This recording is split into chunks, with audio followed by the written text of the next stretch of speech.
This ain't going nowhere. That ain't going nowhere.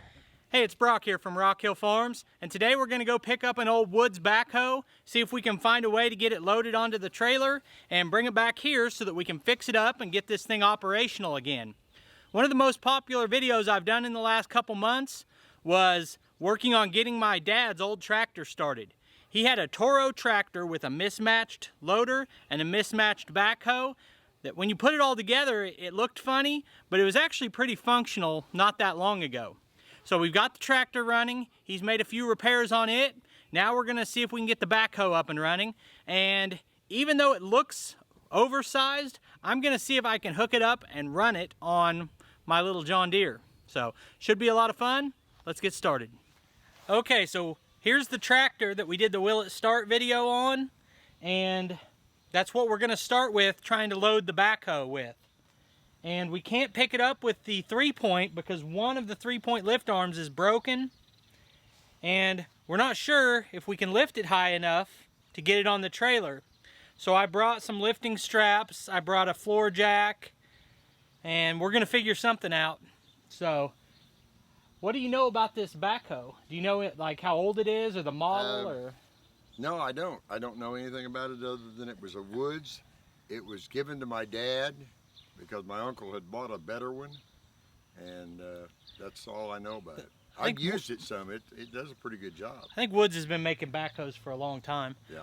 And we have no idea what it weighs. We don't know the lift capacity of this tractor, but I think step one is probably to get this fired up and go see if we can just pick it up. And then even once we get it on there, it's probably heavy enough that I need to try to center the weight on the trailer, which means we're gonna have to find a way to slide it. So we'll figure it all out as we go, but we've got a big helper here. That'll make a lot of difference. Yeah, this is a 4-generation project. This is my grandson, so he'll do most of the work probably. So since we were here last, he's filled the power steering pump and that helped, and he's put an ignition in it, so it should be easier to start, unless I say that and jinx it. But if you go to the end of this video or in the description, I'll also put it in the pinned comment. I'll have all of the videos where we've worked on this tractor listed there if you want to see the rest of them. But if you haven't seen the Will It Start, this is a Toro Parkmaster that was used for mowing golf courses. They would have really wide reel mowers, multiple reel mowers on the back of them. It's really a cool setup, and it hasn't even been that long ago that this was common to see this kind of tractor used to maintain golf courses.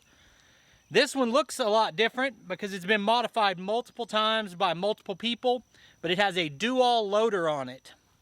It's good for when you're taking a battery in and out and using the same battery on several old vehicles. Or oh yeah, that's handy. I need to get that on like my winch battery and stuff. When it's got electricity going through it, seems like the battery doesn't corrode and stuff so bad. And I don't know what I got that cap off of, but it just snaps right down onto the top of a gas can. I drilled a hole for the hose to go through.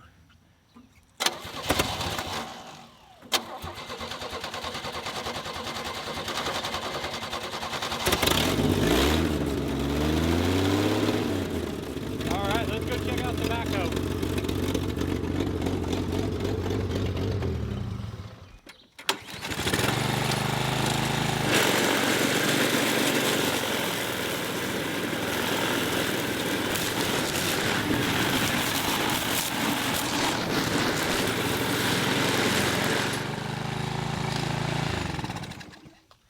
So, looks like it's a Woods T308. And there's no internet out here, so I can't find out what that means. But we'll look up and see what information we can find on the model. It's definitely larger physically than mine. It's got a lot bigger bucket on it. Now it's just a matter of finding a good place to pick it up from. We've never tried to move it any way than with the 3-point, right? No. And you know, honestly, bigger isn't always better. You've got that narrow bucket that'll really tear up the roots and stuff, you know? Right. So it looks to me like if we squeeze the forks in, we might be able to come right under here and lift it. But then it's just a matter of getting it balanced so it's not flopping over. Yeah. This is gonna support weight if we got under here, Mm-hmm. but then it's all gonna lean that way unless Yeah. we like strap it to the mast. Mm-hmm. I've got some straps with me. Yeah. We want to get under it and try that. Yeah, we can try it.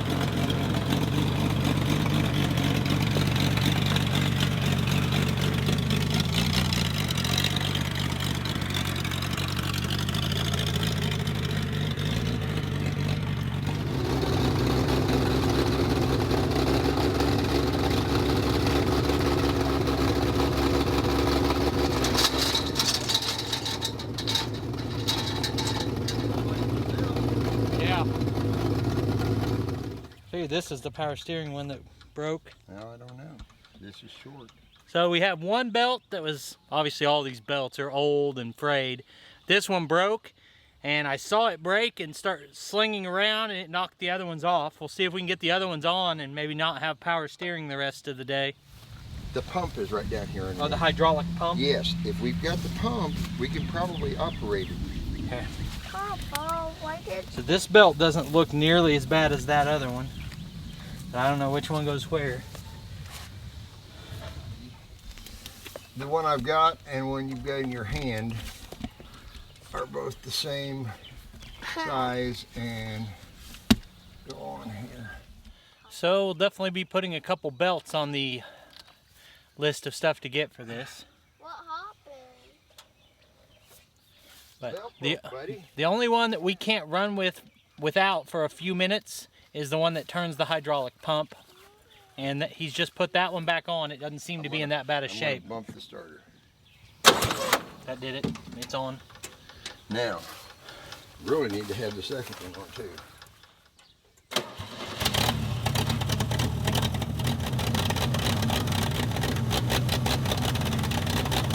You're definitely under it. Keep coming. If your fan tilts up, that would be good. I can't do anything. Do anything? So It's not turning the pump well enough. yeah, I can from here. I can see the pump, the pulley on the pump, stop and start. And I think it's when you try to lift, it stops because it doesn't have enough Yeah. tension on that pulley. It just forces the pulley to slip. So when those belts came off, he was driving under it and trying to pick it up, and it needed both belts back on it to be able to lift. But what I was thinking, instead of trying to lift this right now, see what you think, is we could take the straps and see if we could ratchet it back to the back of that, and it'll immediately be a little bit lighter. Yeah. And then we're gonna have to strap it on anyway, so I've got some good sized ratchet straps here. Sounds like a plan. No. Yeah, because if we just keep lifting straight up, it's just going to tip back. Mm-hmm. And since you're struggling for lift capacity, we need to do everything we Well, can. And I think we won't be now. Yeah. We'll find out in a minute. I hope. I mean, when That's the a belts game are, changer if when the it'll just belts are lift it. slipping, you're not going to have any pump. So I'm thinking, like, just put it around here put and it- around here. Up here to here. Okay. I got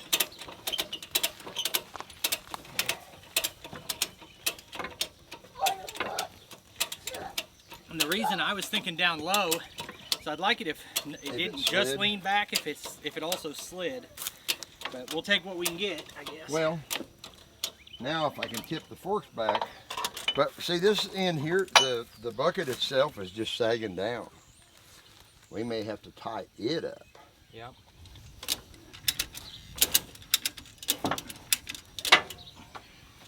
I'd say we're in pretty good shape. Okay.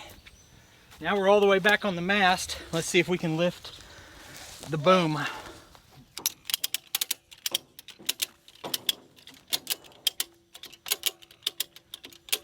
You're lifting it. If it wasn't for, we might just lift straight up and have you back underneath this. Oh yeah, if we can get in the air, Because there's no reason to The try to thing turn. bouncing around. Plus you don't have power steering at all now. No, and I don't have power steering. The bucket may try to swing that way because we've got it strapped So I pulling was that going to way. strap it the other direction Okay. because you said that. Yeah. So And go same spot on this side and come up. You just get it like, put a little tension on it, not necessarily trying to lift much. Because now you're lifting and it's swinging back towards you. So what we've done, we used one strap to pull the bottom back, another strap to stand it up, 2 straps to lift the boom and swing it towards the center. If the tractor has the lift capacity, it'll be no problem now to just pick it up and set it on. Of course, you never say no problem, but... And if this works, Dad had the idea, which is accurate. His steering is pretty rough right now, so if we can lift it at all, I'm gonna back the trailer under it. Do you wanna just go ahead and get the trailer right here? So you're not holding it up for 10 minutes while I turn around, or? If it'll lift it, it doesn't matter. Okay. Because it lifted the second time. Well, let's do it. I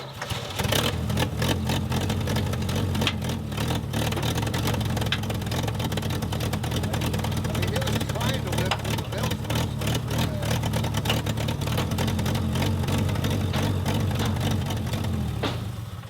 You know what I mean? Yeah, go ahead and back the trailer in. The other thought I just had is if we are able to lift it up, I can back under it, but then we're gonna wanna push it further than these forks will push it. And I've got the winch up there, so if we can set it on a pallet, I might be able to winch it back to at least halfway on the trailer so that it's centered for the drive home.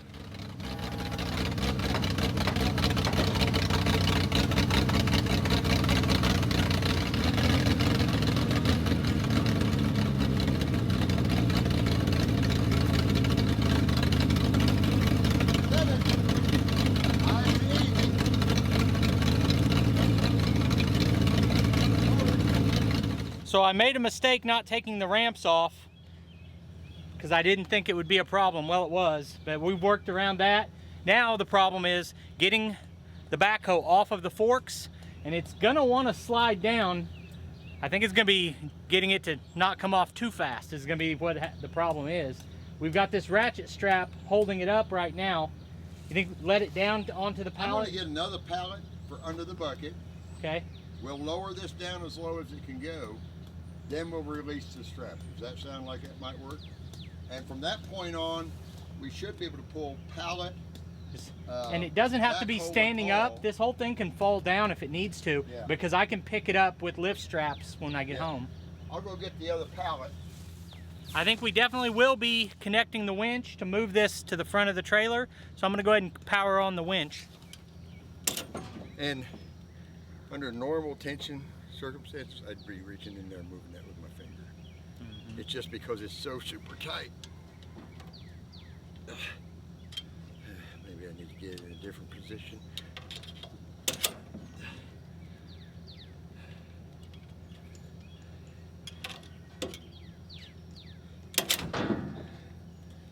We're just about there. Yeah, the bucket's touching.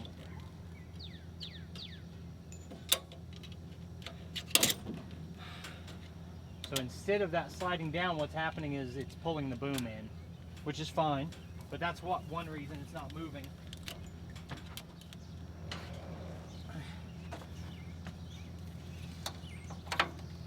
Just hook it right there, is that what you would do? I think that's as good a place to try as any.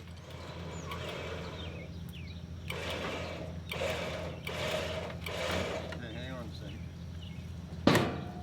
No, I guess it's not caught on anything. Once we got the weight set down on these pallets, it was just a matter of dragging it forward with the winch until the weight was centered on the trailer.